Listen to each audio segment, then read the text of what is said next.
ജയ് ശ്രീറാം. അയോധ്യയിൽ പ്രാണപ്രതിഷ്ഠ ചടങ്ങുകൾക്ക് ശേഷം ഭഗവാൻ ശ്രീരാമചന്ദ്രനെ ദർശിക്കുന്നതിനു വേണ്ടി ഹനുമാൻജി എത്തിയത് ഏവരെയും അത്ഭുതപ്പെടുത്തി.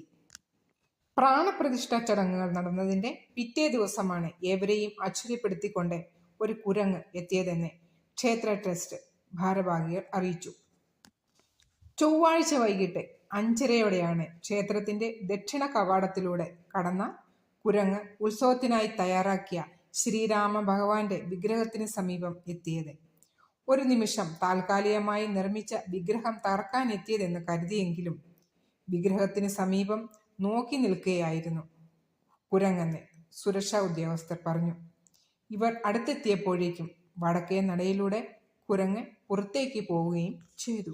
ആർക്കും ഒരു ശല്യമുണ്ടാക്കാതെ ഹനുമാൻജി ഭഗവാൻ ശ്രീരാമചന്ദ്രനെ രാംലല്ലയിൽ ദർശിക്കാനെത്തിയതുപോലെ